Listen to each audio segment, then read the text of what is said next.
bahwa tema perbincangan kita sore ini adalah puasa untuk meneguhkan komitmen kemanusiaan. Saya ingin pertama-tama menyampaikan bahwa puasa merupakan salah satu ibadah terkesannya sangat personal ya. Relasinya personal itu adalah relasi manusia, individu dengan Allah saja. Begitu. Sama dengan sholat juga. Tidak ada intervensi seakan-akan antara kehidupan sosial dengan individu itu.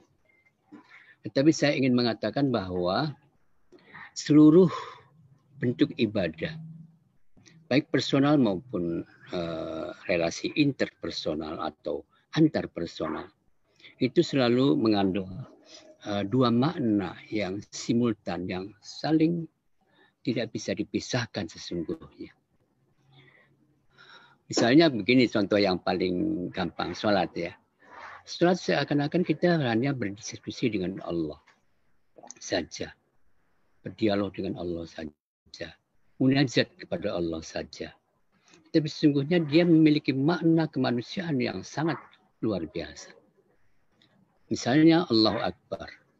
Ini mengajarkan kepada kita bahwa hanya Tuhan yang maha besar. Karena itu konsekuensinya adalah semua manusia adalah setara di hadapan Allah. Begitu nilai kemanusiaan.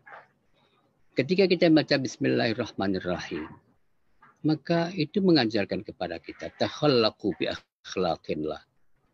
Maka berakhlaklah dengan akhlak Allah, yaitu Ar-Rahman Ar-Rahim. Di samping bersyukur kepada Allah atas karunia nikmat yang sangat besar dan tak dapat dihitung itu, tetapi juga Allah mengatakan Ar-Rahman Ar-Rahim. Jadi ini nilai yang diajarkan melalui sholat untuk kasih, membangun kekasih sayang kepada semua manusia, bukan hanya pada antar manusia satu agama, tetapi juga seluruh umat manusia ciptaan Allah. Bukan hanya manusia, bahkan juga kepada alam semesta. Misalnya juga sujud, itu adalah ketundukan kita, rendah hati kita. Seterusnya, salam, kita mengajarkan kedamaian kepada umat manusia secara keseluruhan. Itu adalah pesan-pesan moral kemanusiaan yang dibangun oleh sholat, yang seakan-akan menjadi urusan individu ya, tetapi tidak sama sekali. Nah, begitu juga dengan puasa. Puasa, bahkan menurut saya, puasa itu sangat istimewa, itu hanya milik Tuhan. Jadi, as-sawmu li wa ana ajzi bi kullu amal ibni adam lahu illa as-sawm fa innahu li wa ana ajzi bi.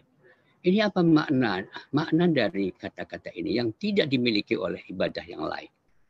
Gitu? Hanya dia dengan Allah saja. Jadi pertama-tama adalah sebuah kontrol terhadap seluruh bangunan manusia yang terdiri dari akal, pikiran, hati, dan tindakan.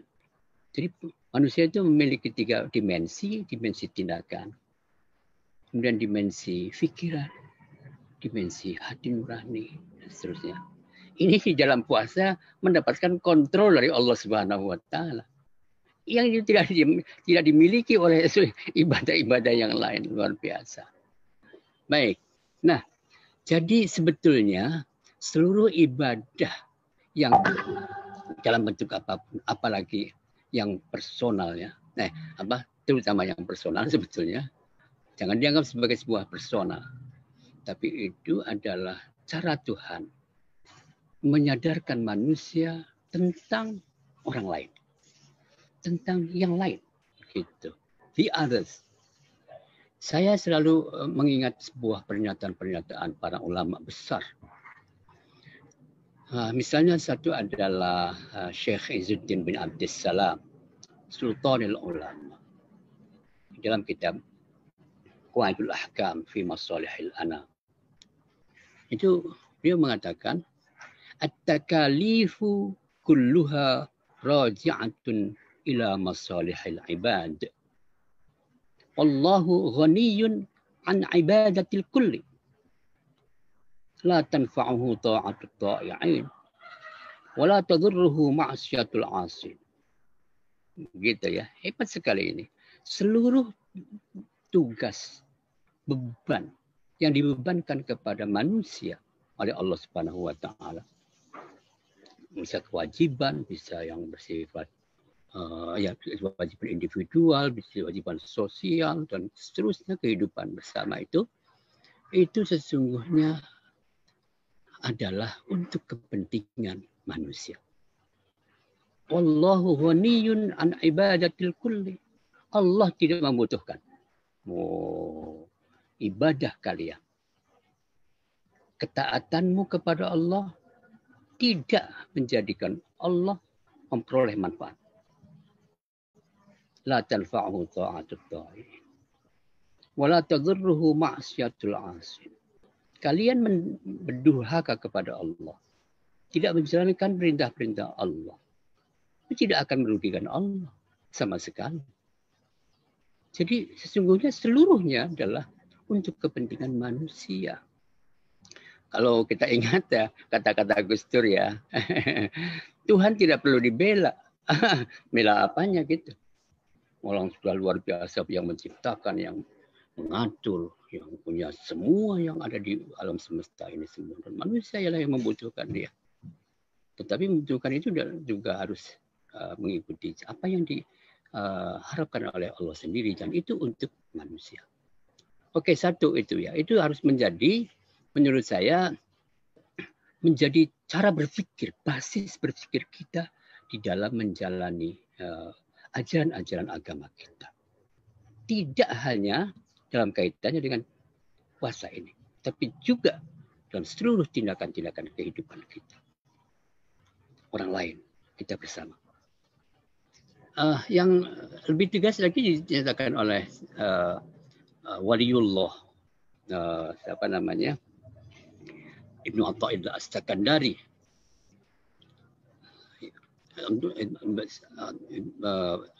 Ibnu Athaillah As-Sakandari, seorang master dalam sufisme Islam yang sangat terkenal.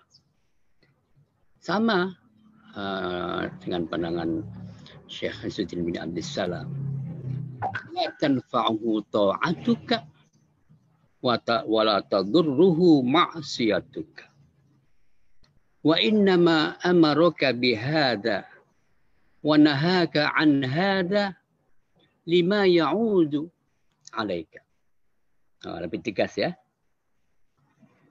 Ibnu Athaillah Sakandari lebih tegas menjelaskannya. Ketaatanmu kepada Allah tidak bermanfaat bagi Allah. Tidak menguntungkan Allah. Wala tadurruhu ma'siyatuka. Kamu mendurhakai Allah. Apapun bentuknya, itu tidak akan merugikan Allah. Wa innama amaraka bihadza, Allah memerintahkan kamu melakukan ini.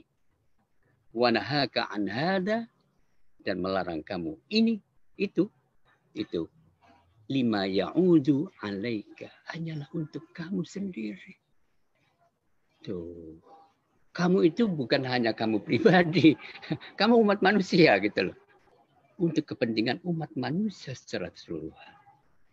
Nah, oke. Jadi ini basis. Ini basis hidup kita, kehidupan kita bersama. Harus dibangun berdasarkan nilai-nilai kemanusiaan itu. Sekarang ini seakan-akan kita sendiri egoisme. Kita seakan-akan kita paling bagus, dan setelah itu nggak ada efek sama sekali. Ini nggak ada ini kalau begini nih. Maka saya bilang selalu saya ngomong, ini gimana sih? Umat Islam begitu banyak, sholat banyak sekali. Setiap Jumat sholat, khutbah, haji banyak, umroh banyak. Tapi tidak punya efek sosial. Karena di sana banyak sekali kejahatan masih banyak, korupsi masih banyak, caci maki masih banyak. Gitu, hoax masih banyak. Gimana gitu loh. Itu jadi apa gitu. Seakan-akan individu saja.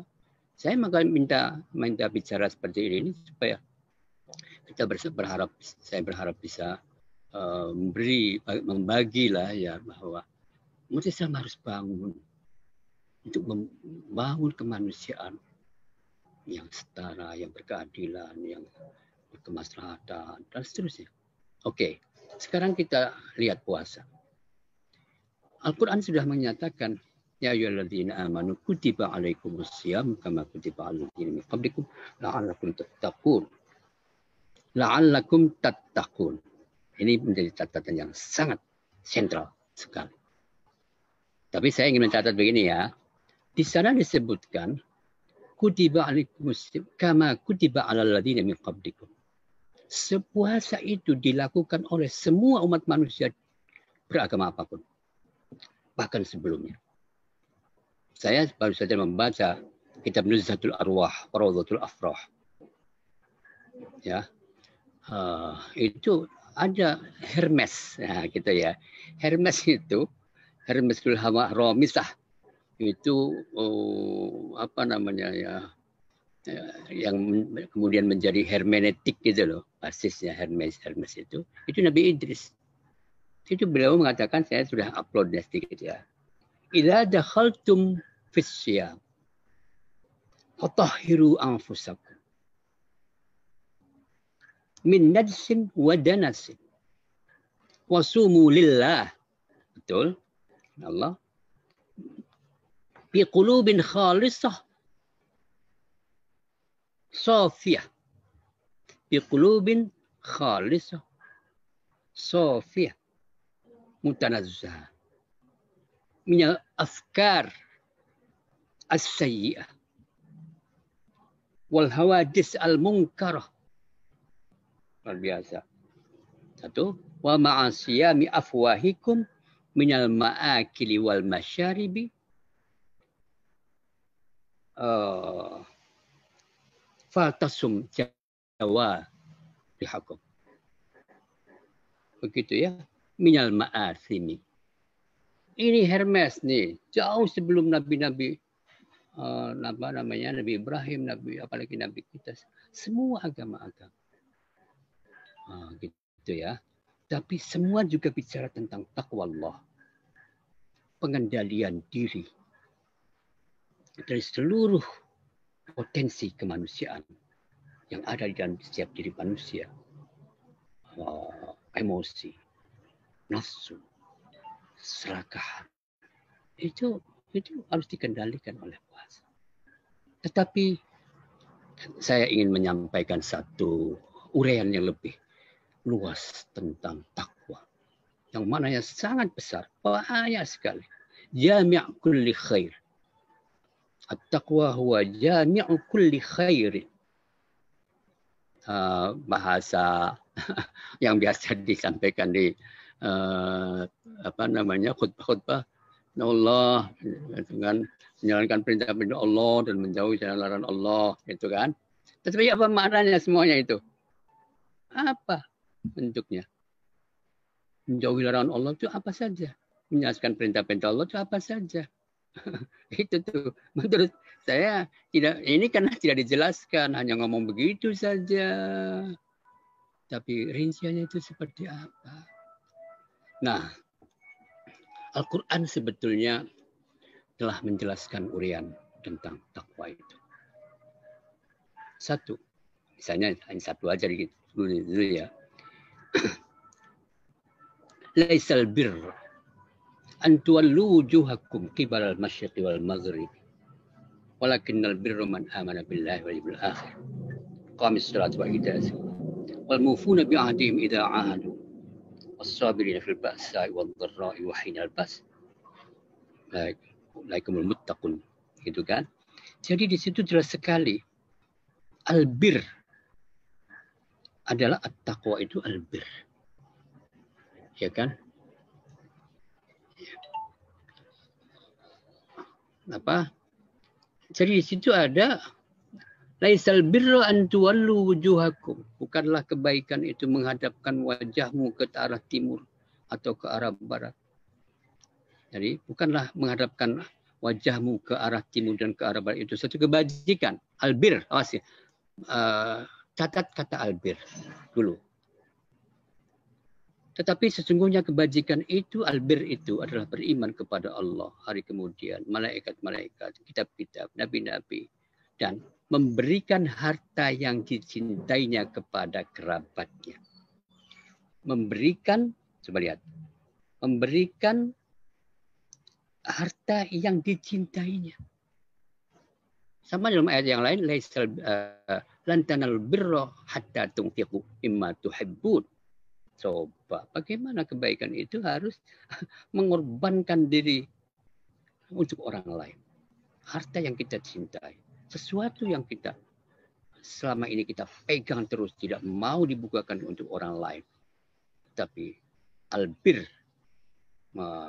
menyebutkan bahwa itu adalah untuk harus dilakukan. Kemudian pada kerabat, kepada anak-anak yatim, kepada orang-orang miskin, kepada para musafir, mereka yang gelandangan, mereka yang di kubu-kubu, di bawah jembatan, dan seterusnya, dan seterusnya. Kemudian mereka yang meminta-minta, yang mengemis tiap hari, yang kelaparan, yang tidak makan berhari-hari, dan seterusnya. Hamba sahaya, dulu hamba sahaya. Ya sekarang mungkin orang yang menjadi TKW misalnya, yang menderita lah pokoknya, orang yang buruh dan sebagainya ya yang maaf. Baru kemudian yang mendirikan sholat, menarik sekali, dan mendirikan zakat. Setelah itu loh, setelah tadi, dan kemudian ada lagi komitmen yang lain nih. Dan menunaikan orang-orang yang menepati janjinya, amanah, memegang amanah apabila berjanji, dan orang-orang yang sabar di dalam kesempitan. Masya Allah, ini luar biasa seperti yang sekarang kita hadapi, ada virus COVID-19. Kita harus sabar, Allah.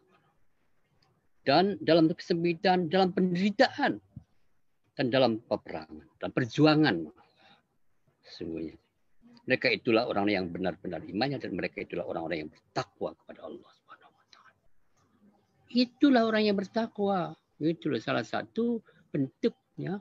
Ini kan kalau Gus Dur ngomong tentang ayat ini berkali-kali itu, ternyata rukun Islam itu tidak itu, dari rukun iman, rukun Islam, sholat, zakat, puasa, dan rukun tetangga, bahasanya itu. Rukun tetangga, itu tadi itu rukun kemanusiaan sebetulnya sih. Jadi menurut saya itu konsekuensi logis. Rukun kemanusiaan itu, komitmen kemanusiaan itu merupakan komitmen konsekuensi paling rasional, paling tegas, paling jelas tentang keimanan kita kepada Allah Subhanahu wa taala. Pembuktiannya harus itu. Kita tidak bisa hanya ngomong saja. Nah, kita tidak hanya bisa bicara, tapi komitmen kita diuji di dalam bulan puasa ini.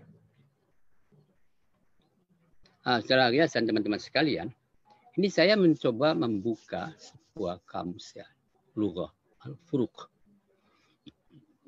Apa sih bedanya antara al-bir dan al-khair? Kita selalu bicara al-khair saja. Tapi Allah mengatakan di sini al-bir, bukan al-khair. Laisa al-khair an tuwallu wujuhakum qibala al-masyriqi wal maghrib. Tetapi al-bir.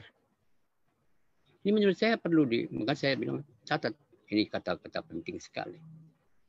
Jadi di dalam al-furuq, kitab lughah, al-furuq bain al-lughah itu kan. Mal farqu bainal bir wal khair. Gitu.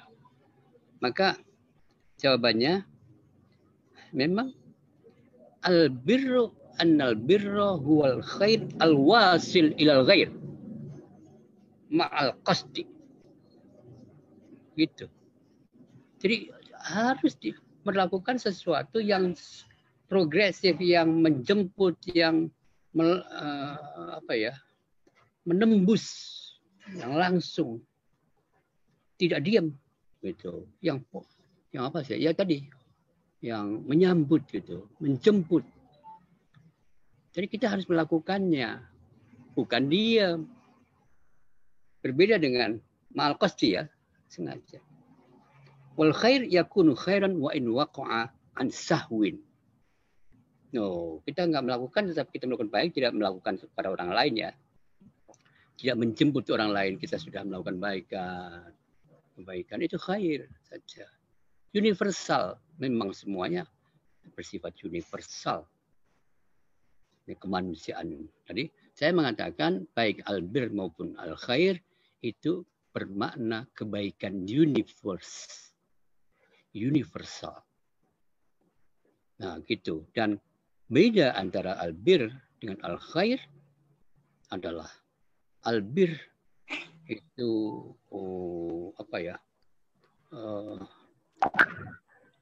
progresif lah ya, melakukannya dengan progres tidak stagnan, tidak diam. Lupa baik melakukan pada orang lain ya baik-baik aja, tetapi belum melakukan albir. Jadi belum melakukan albir. Jadi diddul bir al-uquq. Tuh. Oke. Diddul bir al-uquq. Wa diddul khair asyarr. Jadi kalau birrul walidain itu lawannya ada uququl walidain, menentang. Menolak. Begitu. Jadi kalau begitu, secara kiasan teman-teman sekalian, saya kira ini juga menjadi basis bagi bukan hanya soal puasa ya. Sebetulnya saya ini bisa tentang puasa yang sangat personal sekali, yang tidak tahu, semua orang tidak tahu apakah kita puasa atau tidak puasa.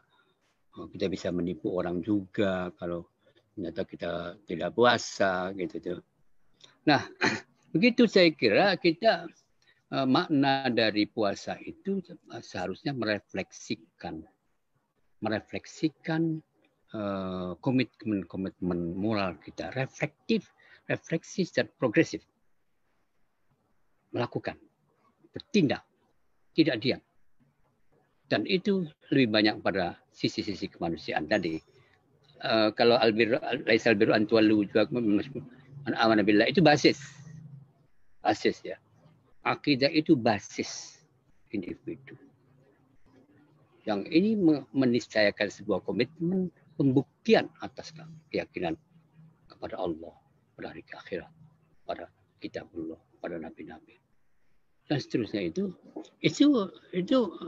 ada di dalam diri, tetapi ini harus dibuktikan. Bukti paling real adalah kita menyambut yang lain demi kemanusiaan. Itu. Di mana-mana saya ngomong begini ya. Manusia itu sama, mempunyai perasaan yang sama. Cobalah hubungkan perasaan kita itu dengan orang lain atau perasaan orang lain dengan kita. Bahasa yang lebih Ar-Rahman gitu. Ar-Rahman itu riqqatul qalb. Kasih itu adalah riqqatul qalb. Sensitivitas hati. Sensitivitas hati itu empati. Empati itu adalah kau adalah aku yang lain. Begitu. Karena apa yang dia rasakan juga aku rasakan. Gitu. Ini kita egoisme sekali. Karena kita hanya kepentingan kita sendiri saja. Coba Anda mengalami sesuatu, kondisi seperti orang lain yang miskin, yang terpinggirkan, yang tertindas. Seperti apa? Jangan bicara, itu salah, macam-macam. Coba Anda ditimpa begitu. Penderitaan itu adalah rasakan. Ini Allah Subhanahu wa Ta'ala mencoba kalian semua dengan rasa lapar. Satu hari saja. Tidak berhari-hari. Coba Anda pikirkan. Mereka yang di pinggir jalan itu. Di bawah jembatan itu. Yang hari-harinya tidak punya sumber ekonomi. Rasakan itu. Itu aja. Itu sebagai satu cara Allah Subhanahu wa Ta'ala menggerakkan keimanan kita. Menggerakkan sensitivitas hati kita pada orang lain. Itu ya. Jadi sangat luar biasa menurut saya makna puasa itu. Kata Rasulullah kan ada hadisnya. Ya tidak ada maknanya. Ini ya. Ini bukan hanya kita, tetapi juga Hermes. Hermes itu ngomong begini. Ma yughni ankumus shaum. Allah la yughni ankumus shaum idza kanat af'alukum madmumah. Coba. Itu. Wabasarikun masyubah. Matamu kesana kemari. Hatimu, perilakumu buruk sekali. Allah tidak membutuhkan. Jadi ilal ju' wal 'atash. Ya itu semua sama-sama dengan orang yang lain begitu, tidak memberi makna apapun. Jadi puasa itu menghantarkan kita, menghantarkan kesadaran kita tentang orang lain yang berhari-hari tidak makan, susah cari makan. Anda rasakan itu. Anda enak ngomong, begini. Tapi mereka yang sedang susah, sulit ngomong apapun, gitu ya. Wah, mudah-mudahan lah ya puasa ini memberi makna yang luar biasa. Kalau kita mengkaji lebih lanjut dari para ulama ya yang mencoba mengkaji tentang puasa itu, olehlah misalnya Al-Ghazali membagi puasa menjadi 3 tingkatan itu. Puasa awam yang sekedar menahan hasrat-hasrat biologis manusia sama dengan binatang. Begitu. Yes, mana nih? Jadi begitu. Jadi itu hanya sekedar tidak makan, tidak minum saja. Itu sama dengan apa gitu. Ya, tapi lumayan gitu aja. Lumayan saja. Tapi hanya sekedar formalisme. Ini yang paling banyak nih saya kira ya. Yes nih. Yang paling banyak itu ini. Maka tidak punya efek apapun. Dan itu bangga sekali. Oh, banyak sekali. Jangan berbangga-bangga dengan ibadahmu gitu. Yang la tastakbiru bil ibadah wala tarumu bihas sum'ah wasyuhrah. Gitu. Jangan ingin dipuji, ingin didengar, ingin diketahui orang. Wasta'miluha bitazalluli wal istiqamah. Jadi merasa rendah hati di hadapan Allah Subhanahu wa taala.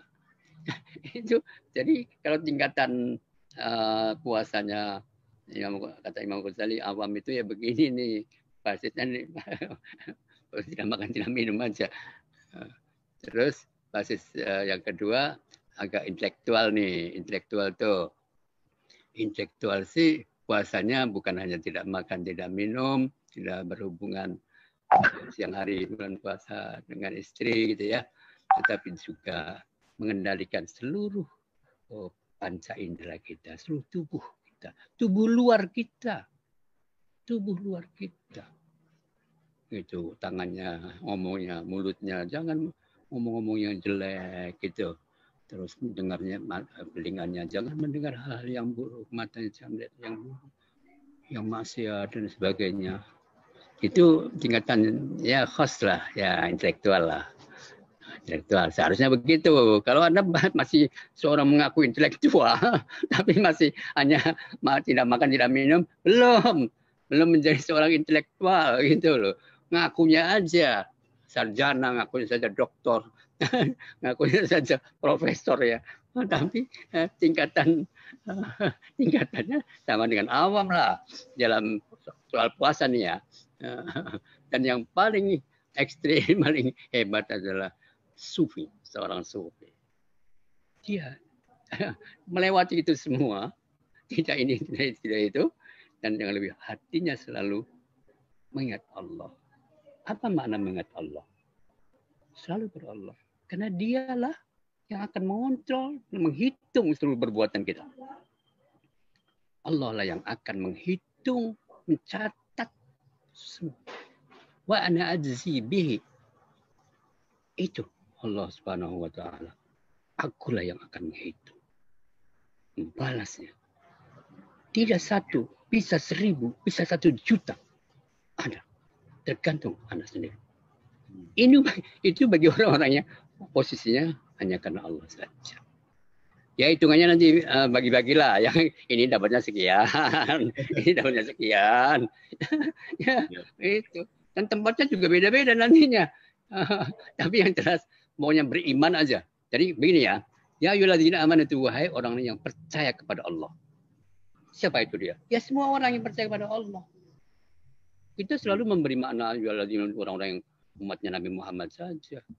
Tapi sebetulnya mereka yang percaya kepada Tuhan itu diwajibkan juga sebagai cara Allah mendidik manusia. Puasa sebagai proses madrasah rohani. Saya kira begitu dulu.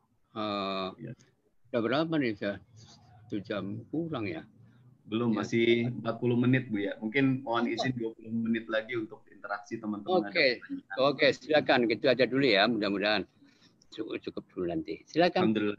Terima kasih banyak Bu ya Hussein atas pemaparannya, luar biasa sekali bagaimana komitmen tentang moral kemanusiaan ini penting untuk kita kembali refleksikan dan pelajari di bulan Ramadan ini.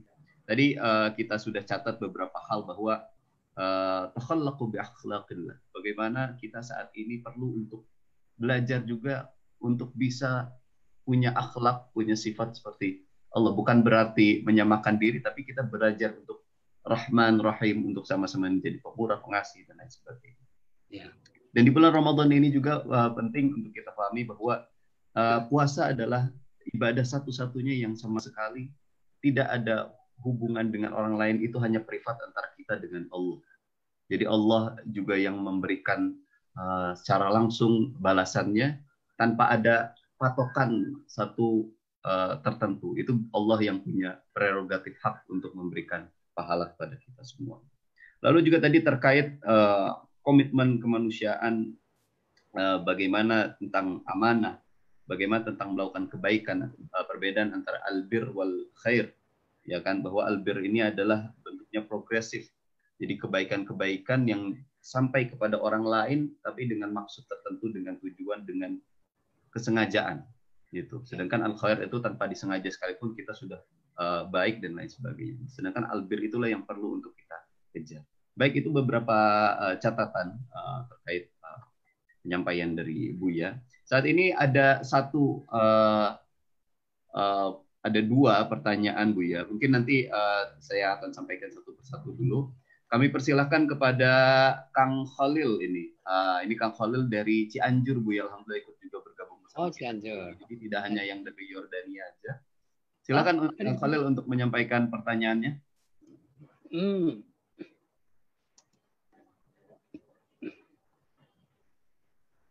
Bisa ada suaranya kah, Kang Khalil? Nggak ada suaranya ya kayaknya. Kalau belum ada suaranya mungkin saya izin bacakan saja. Ya. Nah, silakan. Mohon penjelasannya tentang ibadah from home di masa pandemi ini. Nah, jadi saat kita tidak bisa jamaah di masjid, tidak bisa dan lain sebagainya, apakah bisa mencapai derajat birrul amal Bu ya? Nah, mungkin itu dulu Bu ya. Mungkin nanti saya sampaikan pertanyaan. Ini ya. Jadi yang harus menjadi patokan kita, aturan-aturan Allah yang tadi, ada wajib jamaah, Jumatan, Idul Fitri, silaturahim, itu adalah aturan-aturan yang dalam kondisi normal, dalam kondisi yang normal itu ya. Dalam kondisi-kondisi yang tidak normal, maka hal-hal itu bisa dikecualikan. Tetapi yang menjadi basis ajarannya adalah 2 hal saja. 1, la darara wa la dirar. Yang kedua, masalihul ammah. Gitu ya. Jadi misalnya begini. Dulu Sebetulnya sih sendiri-sendiri ibadah itu. Jadi awal-awalnya begitu. Tidak ada jamaah, tidak ada Jumatan, tidak ada hari raya, sholat hari raya, tidak ada. Tetapi realitas sosial itu dilihat oleh Rasulullah, realitas sosial yang kesukuan, yang saling berperang, yang saling bermusuhan, gitu. Maka diambil kebijakan baru. Respon keberadaan permusuhan itu, maka diadakanlah jamaah pada konteks yang lebih kecil saja di lingkungannya sendiri-sendiri gitu, untuk mempersatukan tujuannya itu silaturahim, dan itu sehari ya masih fardu kifayah gitu ya, nggak apa-apa. Nah, sekarang mingguan, udah nggak lebih luas lagi masalahnya, konteksnya masyarakatnya juga musuhan juga. Rasulullah mencoba menggagas dari pertemuan mingguan, nah, gitu, sambil mendengarkan satu arahan-arahan tausiah, wasiat takwa, wasiat kebaikan, gitu. Yang namanya Jumatan, itu normal. Itu yang saya sebut sebagai bahwa keputusan itu berangkat dari realitas sosial untuk sebuah kebaikan. Selalu begitu. Selalu ada muncul dari sebuah peristiwa hidup. Ini yang menurut saya juga harus menjadi basis pemikiran kita dalam banyak hal. Nah, sekarang jadi kemudian di dalam kondisi-kondisi yang kebetulan bahaya, jangan dilakukan begitu itu. Karena tadinya tujuannya bersatu, saling berbuat baik. Ini sekarang berbahaya bagi yang satu yang lain. Rasulullah mengatakan, ya, makanya ad-daruratu tubihul mahdhurat misalnya, gitu kan. Kemudian ad-darar yuzalu la darara wa la dirar. Jangan membahayakan diri sendiri dan membahayakan orang lain. Jadi kalau menurut aturan atau keterangan para ahli bahwa berkumpul itu menyebabkan persoalan yang akan merugikan banyak sekali orang, apalagi akan membunuh, membuat orang sakit, maka agama tidak untuk itu. Agama untuk kebaikan individu semuanya, kesehatan semua. Maka itu ditiadakan. Ini seluruh ulama seluruh dunia, berbagai macam ulama telah memberikan keputusan itu. Kita kok gitu tuh. Bisa dilarang, suatu kewajiban bisa dilarang karena eksistensi hidup harus dipertahankan nomor satu daripada ibadah. Saya sudah nulis itu. Ya. Ini contoh-contohnya banyak sekali. Nah, itu jadi begitu. Jadi lagi-lagi bukan sholatnya yang dilarang itu, tapi berkumpulnya. Karena berkumpul itu membahayakan bagi diri sendiri dan bagi orang lain. Jangan merasa bahwa kita ini seakan-akan tidak apa-apa. Padahal kita tidak tahu bahwa kita ada apa-apa. Kemudian menumpahkan itu kepada orang lain. Yo, apa salah dia? Kesulitan kita adalah kalau tahu sih bahwa Anda menyebarkan itu sih, Anda dihukum. Tapi persoalannya nggak tahu nih masalahnya. Jadi sulit sekali yang menghukum siapa. Gitu. Tapi maka saya bilang darul mafasid muqaddamun ala jalbil masalih. Jadi mencegah terjadinya kerusakan, bahaya, binasaan itu harus didahulukan daripada kebaikannya. Gitu loh. Ini nih saya nggak ngerti kalau mau begitu. Tindakan pemerintah sudah benar. Apabila ada perselisihan pendapat tentang keagamaan, apapun, maka keputusan pemerintah adalah final. Menghapus perbedaan dan mengikat. Anda kena hukuman. Begitu. Itu hukum agama loh aturannya. Oke, begitu. Ya Buya, terima kasih atas jawabannya. Semoga Mas Khalil sudah bisa menangkap ya. Alhamdulillah, memang betul Buya di Yordania sendiri saja pemerintah betul-betul menjadi payung hukum dan final bersifat mengikat kait ibadah dan lain sebagainya, semua sudah diistirahatkan masing-masing di rumah. Alhamdulillah, iya, hebat. Baik, pertanyaan selanjutnya Buya masih ada. Iya. Dari Akh Syarif, silakan Akh Syarif untuk buka video dan mic-nya untuk bisa menyampaikan langsung kepada Buya Hussein. Ada Akh Syarif. Ya, Assalamualaikum. Waalaikumsalam. Waalaikumsalam. Memperkenalkan diri, kampus, tingkat, dan pertanyaan.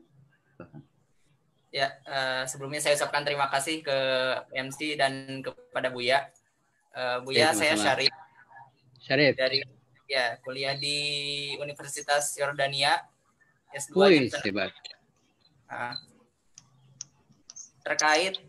Pertanyaannya terkait makna takwa, Buya. Ya. Tadi kan disampaikan, memang ini unik ya, orang-orang banyak menyampaikan takwa itu adalah melaksanakan setiap perintahnya dan menjauhi. Iya, benar.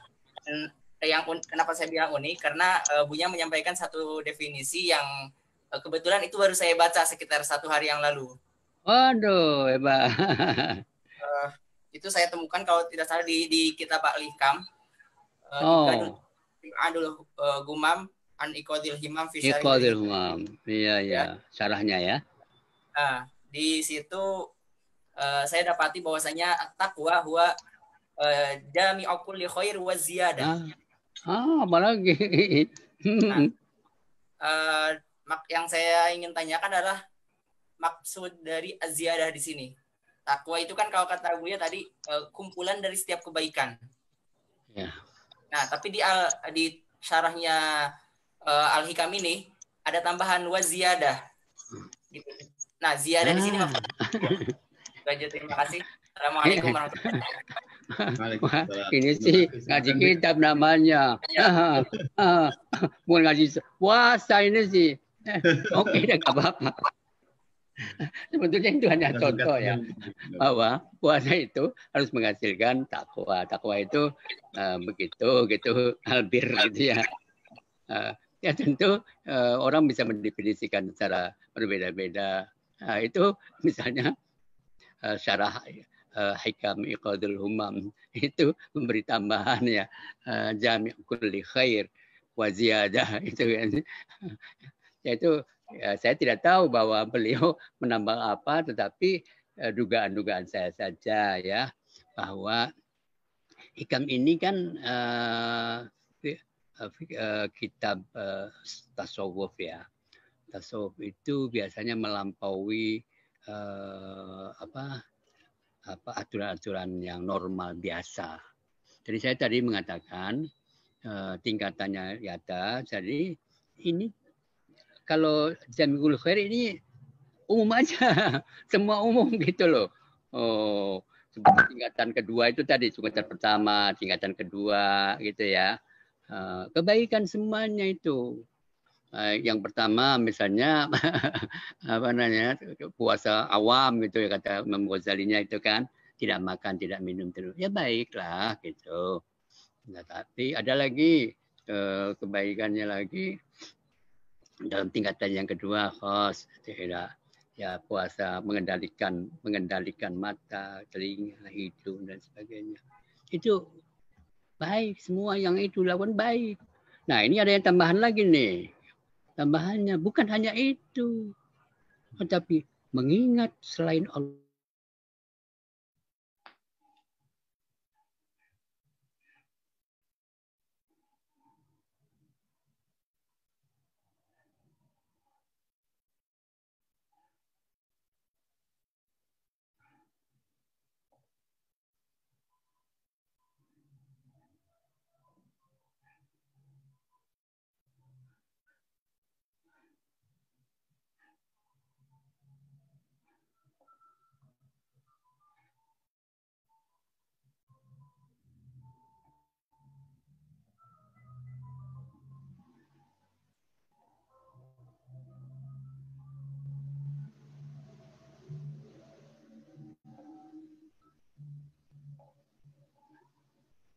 Halo, Buya.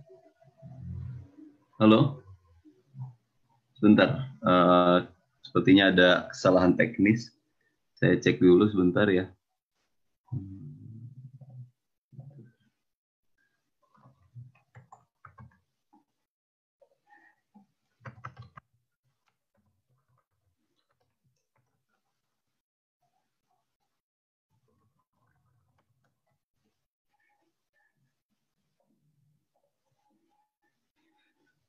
Iya, baik. Sepertinya Buya masih coba untuk connect lagi. Bentar, harap ditunggu teman-teman. Iya, alhamdulillah sudah connect lagi. Di unmute dulu mungkin Buya. Bentar. Gimana? Ya. Oh gitu, mute-nya aja. Ya, sudah. Alhamdulillah. Di unmute dulu Buya. Oke, siap.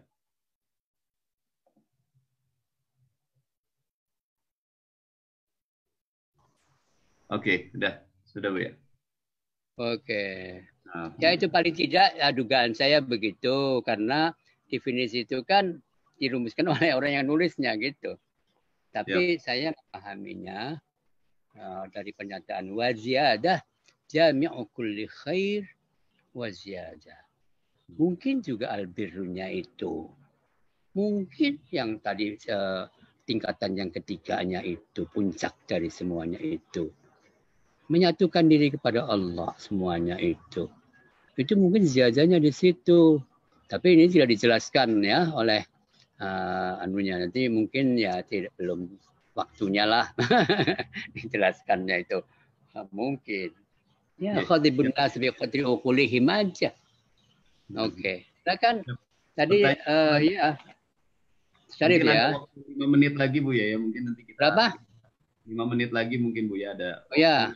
Nah, silakan. Lagi mungkin silakan dari Mas Aga Yuda, bisa buka video dan mic-nya, silakan Mas Yuda. Aga Yuda. Ya, Mas Yuda bisa buka mic. Oh, nggak ada kayaknya ya. Kita lanjut saja dulu ke Windy Aziz, silahkan pertanyaannya untuk disampaikan langsung. Assalamualaikum. Waalaikumsalam. Waalaikumsalam. Siapa ini? Ini enggak usah video, enggak apa-apa ya. Oh iya. Ya, apa suaranya aja. Oke. Assalamualaikum, saya namanya Muhammad Aga Yuda ya. Saya Aga Yuda. Di Turki, di Istanbul, Sabiat. Wih, hebat. University, Bu ya. Oke. Jadi pertanyaan saya itu sederhana Bu ya, nggih, nopo? Kalau seandainya gimana sih cara kita bisa merubah yang puasa itu perbuatan dohiron, jadi kesadaran batin kita untuk melakukan tindakan jaga nopo makan turu dan tidur gitu, dan tolong bagi tipsnya Bu ya, kalau baca kitab sufi itu gimana Bu ya, soalnya kalau kita baca kayak Fususul Hikam itu kan kadang-kadang kita itu nemukan tempat kita untuk leha-leha, untuk males-malesan. Oh ini cocok nih dalilnya, kan kadang-kadang kan kita malah memahaminya kayak gitu. Iya. Oke lah. Ya, aduh saya senang sekali ketemu orang Turki ini. Sebab saya 3 kali ke sana ya. Jadi wah indah sekali Turki itu. Terus sampai ke Konya ya. Itu berkesan sekali. Oke. Jadi saya itu hias juga dengan adik saya. Anak saya maksud saya. Sudah ke sana alhamdulillah. Sudah Ustaz. Oke. Saya kepengen sekali ke sana lagi nih. Saudara Argo ya tentu ya kita membutuhkan pengetahuan sesungguhnya. Kita tidak bisa melakukan sesuatu karena kita tidak mengerti sesuatu itu. Gitu. Kita hanya mendapatkan informasi yang sederhana sekali. Apalagi kita mendengarkan ceramah-ceramahnya, ya sekedar tidak makan, tidak minum aja, mana-mana kayak gitu-gitu itu, dan tidak mengkaji makna yang terdalam dari sebuah perintah Allah. Jadi kalau mau ya, terserah sih posisinya di mana Anda, posisinya mau belajar terus, apakah mau hanya menerima saja. Kalau menerima saja ya terbatas ya, hanya anjuran-anjuran saja, tapi tidak dihayati sebagai sesuatu yang memang harus dilakukan. Misalnya gitu tadi, puasa tidak hanya itu, tidak hanya makan, minum, tidur, terus tidak berhubungan, itu bagi yang sudah bersuami istri ya, tapi juga lebih daripada itu. Itu mengertinya bagaimana kalau itu tidak dipelajari makna-makna yang terdalamnya. Saya selalu begini ya, kalau membahas sebuah teks itu. Jangan hanya berhenti pada apa puasa itu wajib, makan minum. Misalnya kan gitu ya. Tapi harus bertanya lagi, kenapa harus berpuasa? Terus untuk apa berpuasa itu? Jadi nanti harus kita mencikapinya harus bagaimana. Gitu. Terakhir itu. Sudah kita memahami tujuannya. Lalu kita harus punya bersikap harus seperti apa. Gitu. Tapi apa yang saya sampaikan tadi sebetulnya adalah tahapan-tahapan yang memberi makna atas puasa tadi ya. Kalau begitu ringkasnya sih ya harus belajar terus ya. Harus belajar terus mengendalikan. Jadi intinya adalah mengendalikan diri. Jika Anda pengen makan, tahanlah, jangan makan dulu. Pengen minum, tahanlah. Kepengen melihat orang lain, janganlah dulu melihat maksiat ya. Pengen melakukan sesuatu yang ngomongin orang misalnya, ngerasain orang, ya jangan dulu gitu. Sebetulnya kendalinya ada pada dirimu sendiri. Jadi Rumi maupun Syamsi Tabrizi selalu menekankan kepada diri. Tuhan ada di dalam dirimu sendiri. Apapun yang kamu lakukan itu adalah tanggung jawab kamu sendiri. Kamu bisa adalah karena kamu sendiri. Tidak, jangan ketergantungan kepada orang lain katanya. Kebahagiaan itu ada pada dirimu. Kesusahan itu ada pada diri. Itu ajarannya Sufi, ajarannya yang di Turki itu ya. Maulana Rumi maupun Syamsi Tabrizi maupun Sadruddin Al-Qunawi. Saya sudah pernah ke sana semua. Ngaji di sana gitu loh. Ya, jadi kalau mau begitu ya belajar. Intinya belajar. Kalau mau bisa harus belajar. Begitu aja. Ya, saudara. Terus Argo, Yuda. Mudah-mudahan sukses kuliahnya ya. Gitu. Baik, terima kasih banyak Buya atas jawabannya. Satu terakhir ini Buya. Ya. Ini Masya Allah nih kalau Buya yang ngisi sebenarnya banyak sekali pertanyaan, tapi kita karena keterbatasan waktu mungkin terakhir ini satu Buya. Untuk sampaikan Ustaz Afrizal, TW silahkan. Afrizal. Tadi Windy nggak ada? Windy ya nanti mungkin Ustaz Afrizal dulu ya. Karena pertanyaan kurang lebih sama dengan Yuda tadi Buya. Ya. Silahkan Ustaz Afrizal. Assalamualaikum warahmatullahi wabarakatuh Bu ya. Waalaikumsalam warahmatullahi wabarakatuh. Sehat Bu ya? Ya. Alhamdulillah. Terima kasih banyak sekali atas ilmunya pada hari ini Bu ya. Perkenalkan saya Afrizal TW. Dari Aceh Bu ya. Di Yordania. Di Yordania. Sekarang mahasiswa S3 di Yordania. Oh, Masya Allah, alhamdulillah. Menarik sekali pembahasannya Bu ya. Tapi ada sedikit pertanyaan Bu ya. Terkait pertanyaan ini masih secara umum sih, tapi ada kaitannya dengan kemanusiaan.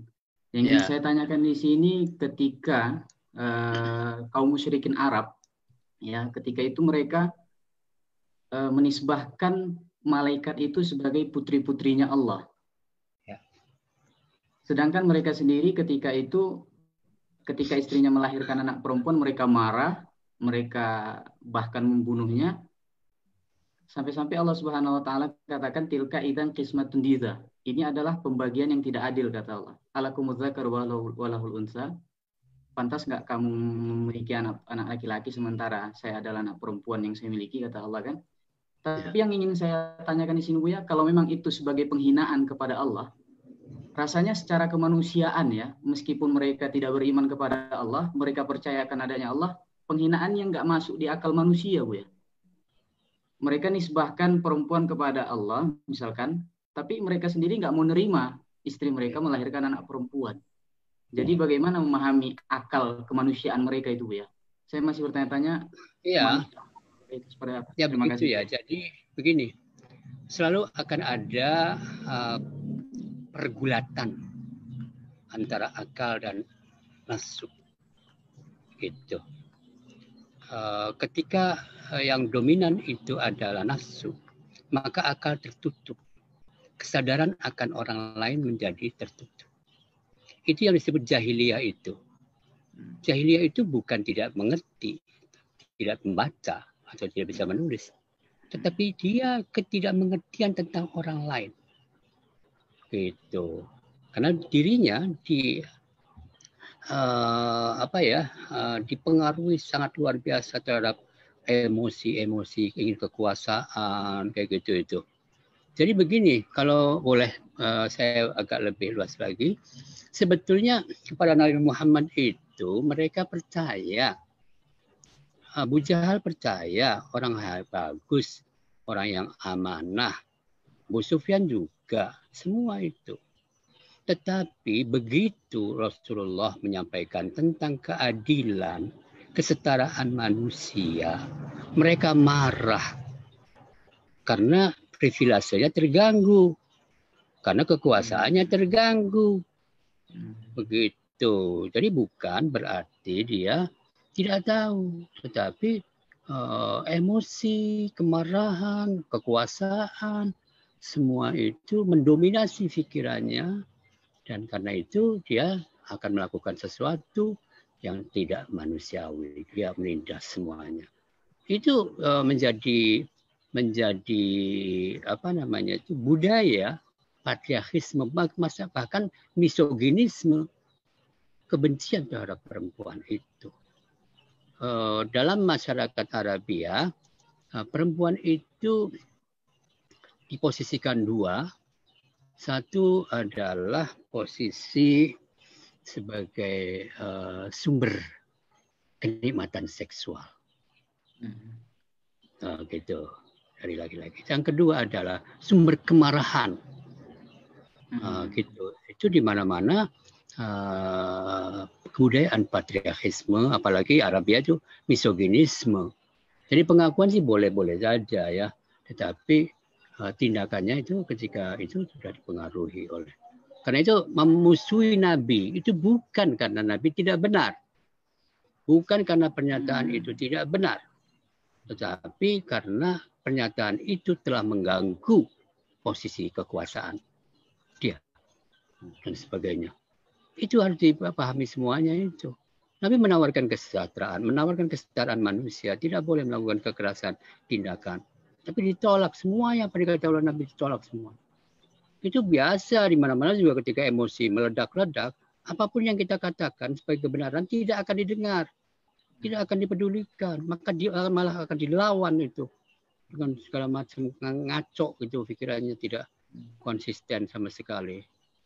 Jangan mengikuti arus kemarahan, karena kepada mereka yang bicara marah itu bicaranya seperti anak-anak. Nantinya nggak terkontrol sama sekali, seenaknya sendiri. Saya kira gitu saja yang dapat saya sampaikan ya. Terima kasih Aceh, saya sudah berkali-kali ke sana, sudah kadang-kadang 2 bulan di sana, kadang-kadang ketemu dengan para tokoh. Teman saya itu, ketua MPU itu juga banyak sekali. Nah, datang ke rumah saya juga, belajar juga. Ada 4 kelompok dari Aceh itu ya. Dari perempuan, komunitas perempuan, kemudian komunitas laki-laki, ulama laki-laki, ulama perempuan, terus aktivis laki-laki, aktivis perempuan, ke tempat saya sini belajar tentang gender dan sebagainya. Syrizal juga sini. Ya, terima kasih ya, mudah-mudahan bisa ketemu. Terima kasih Aceh merindukan sekali lah pokoknya. Terima kasih ya. Alhamdulillah Buya, alhamdulillah sudah kita dapatkan jawaban-jawaban yang luar biasa sekali dari pertanyaan teman-teman. Sebetulnya masih banyak ini, tapi mohon maaf karena keterbatasan waktu kita tidak bisa sampaikan, tidak bisa kita buka lagi. Semoga lagi nanti ada kesempatan lanjutan Buya, nanti insya Allah PCNU undang Buya dalam forum-forum seperti ini, insya Allah. Amin. Baik, alhamdulillah rabbil alamin, teman-teman semuanya, para hadirin kuliah Ramadan PCNU dan yang berbahagia. Alhamdulillah sesi pertama ini dengan mengundang Buya Husain Muhammad kita cukupkan sampai di sini. Tanpa terasa sudah 1 jam, hampir 1 jam 10 menit kita bersama di sesi ini. Kami ucapkan terima kasih banyak kepada Buya. Alhamdulillah, salam kami untuk keluarga di Cirebon. Ya, sama-sama ya. Sun. Ya, alhamdulillah. Doakanlah anak cucu ini bisa bangga sekali. Salam dari Umi ya, dari Jeddah. Salam dari Jeddah. Ya Bu ya, insya Allah. Baik.